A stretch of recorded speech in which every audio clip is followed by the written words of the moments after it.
Hey there, and welcome to another video in Software Explained Simply. This video is going to be about a roadmap for learning how to program.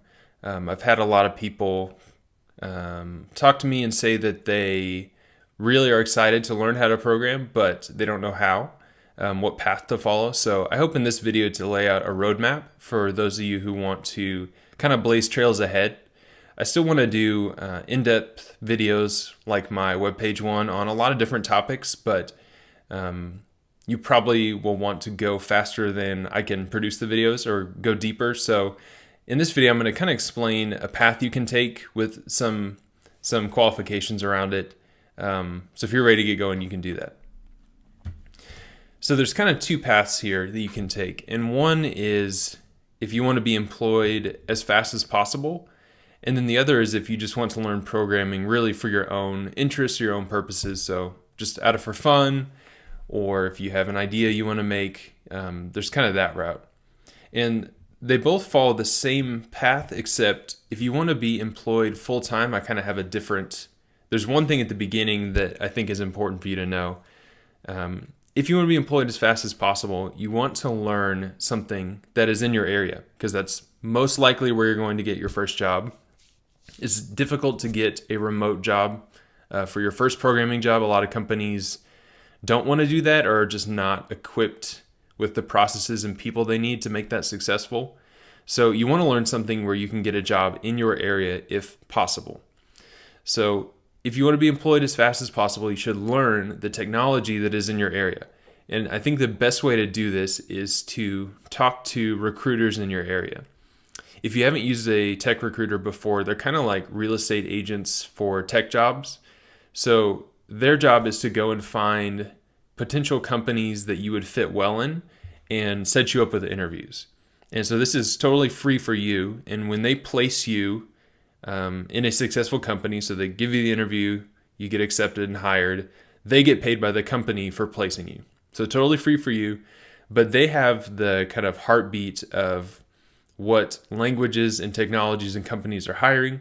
So go talk to them and figure out what is out there. So if they say, we're hiring a lot of Angular, React, and Node, all three of those are JavaScript-based languages. So picking up JavaScript is probably a good thing for you to do. So find out what's in your area, learn it, and then thirdly, attend the meetups about those technologies. It's always helpful to know people in the industry, especially if you're trying to get into it. They can usually help find a job for you or help get you in the process or give you a recommendation if they know you. So do those things if you're looking to get employed as fast as possible. And then after this, we'll kind of talk about how you go about learning those things. Now, if you don't want to be employed as fast as possible, you really could just pick anything. Pick it and then start having fun learning with it and playing with it. So how do we do this generally? So the first thing I recommend everyone do is to learn HTML and CSS. The web is at the foundation of everything technology-wise now. Like everything communicates with the internet. So you got to learn the web first. If you want to build apps or robots or whatever, you can move into those things after you understand the web. So learn how to make web pages, HTML, CSS. Learn JavaScript. Apps are becoming, or websites are becoming more and more interactive, using much more JavaScript than they have in the past. So that's just going to be a valuable skill moving forward. Thirdly, learn some kind of backend language. So for example, Ruby and Rails. Learn the language in its major framework. So this is very useful to help you make apps. You can use JavaScript. You can use something like Node to build an app around it, and that's not necessarily a bad choice. But learning a backend language, in quotes, and its framework teaches you the fundamental web concepts, like how do we communicate on the web, and so it's definitely worth doing. Fourth, you want to build some CRUD apps, and these stand for Create, Retrieve, Update, and Delete. So these are basically like a to-do list. So you can make to-dos, you can edit the title, you can delete them. Twitter is basically a glorified CRUD app. This is like most things at their core are CRUD apps with maybe some fancy stuff on top. So after you do that, you want to deploy this app to a production environment. So maybe you built a personal site, which I recommend, or you built a blog, which I also recommend, and put it on a service like Heroku, something that's easy to get it deployed and get it out in the wild. If you're looking for a job and I see that you have a personal site or a blog where you're doing and writing tech content, it really just helps you overall. I see that you have knowledge of something tech related, like it gives you more personal proof. Even if it's simple stuff, I see, okay, they understand, at least they understand some things just by seeing that they have something out there. After that, you want to build an API. APIs are how we communicate across the web, so it's very important. You want to learn Git. If you get any job anywhere, they're going to use Git, probably use GitHub as well. That's just how we work together and collaborate on code between software developers. And then this last one won't always be required, but it will not hurt, and it will definitely be an asset to know how databases work and how you query them and how you store data in them. So that means learning something like SQL. So those are kind of the general steps. And now I'm going to talk about some resources you might like, and you can kind of see which one of these fits your situation and what you're trying to learn and what you're trying to go after, especially if you're trying to get a job as fast as possible. So starting with some free resources, there's Free Code Camp. So maybe you've seen my talk on the Free Code Camp channel and that's why you're here. They have a front-end course, and I've highlighted 4 of these bullet points: the responsive web design, JavaScript algorithms, front-end libraries, and APIs.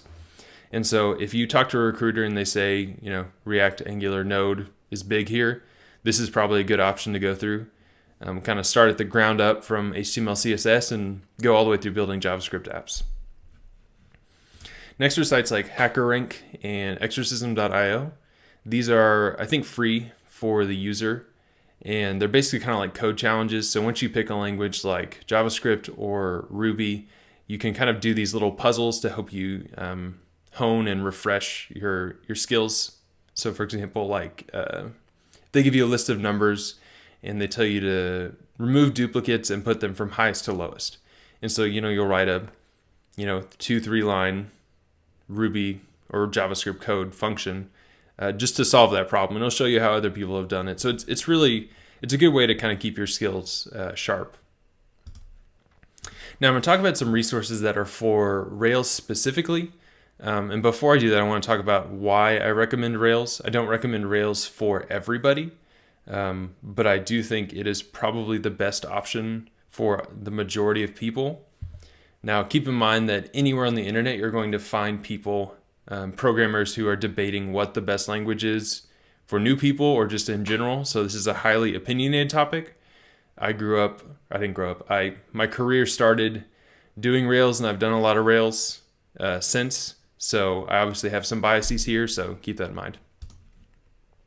So the reason I recommend Rails is because it has a stable and established community. So Rails has been around about 14 years now, and any question you have has been answered online many, many times. So a simple Google search will find you an answer. There are countless companies that have made Rails apps and are continuing to make Rails apps, which means that there are a large amount of Rails jobs. Rails is not antiquated or out of date. It is still just as usable and powerful as it was, in the early years. And that's one of the things I like about Rails in general, is that it's easy to learn and it's focused on developer happiness, developer productivity. So they want to give you a really great starting experience, but it's also powerful enough that you can use it your entire career. And then finally, learning Rails will give you a broad base of knowledge to build upon, from back-end to front-end concepts. So by building a Rails app, you learn HTML, CSS, JavaScript, Ruby and Rails, maybe some SQL stuff, database stuff, how web servers work, how the request response cycle works. So just starting with that is such a great base to have. You can really go anywhere from that. So like I mentioned before, the reason you might not want to pick Rails is if you're trying to be employed as fast as possible and you've talked to recruiters and it's just not in your area.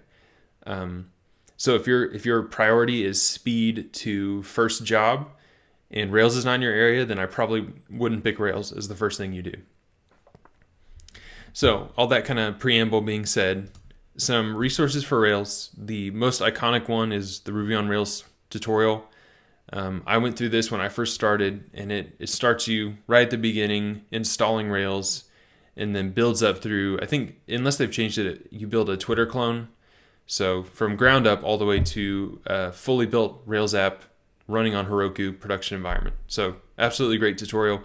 The book is free, and he offers some paid video casts as well as some other paid things, but the book itself is free. In a similar vein, there's something called the Odin Project, which I've been told about, and I haven't done it myself, but in looking through the curriculum, it seems good. It's kind of in the same vein as the Rails tutorial, where they start, with HTML, CSS, and kind of build all the way through a Rails app. I've also made this document for someone who went through the Rails book, and I feel like there were a couple concepts that were either not mentioned or were not hit as heavily as I think is needed. And so these are things like APIs and Git. And so if you're kind of feel like you have the basics down and you want to kind of start to branch out into new areas, this could be a good thing to look at. I also need to update it because it looks like I haven't touched it in a year, but I'll try to do that. Codecademy is also, I think, a good place to start. So if you know like absolutely nothing and you've never written a single line of code, getting the free trial for this, which I think is like 7 days, and just doing their intro courses like Learn HTML, Learn CSS, just to kind of get your bearings, can be really good. And then move into something a little more deep, like a book or trying to build something. Moving into some paid resources, there's Udemy, which I've used in the past, and I've really liked their courses. I felt like they're very well done, very thorough. This is paid, so if you're not wanting to spend money, this may not be an option. As of making this screenshot, some of the courses were marked down to like $11, which is probably really great value.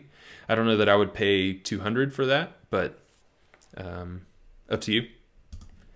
Next is Upcase, and this is a recurring monthly fee, I think, of about $30.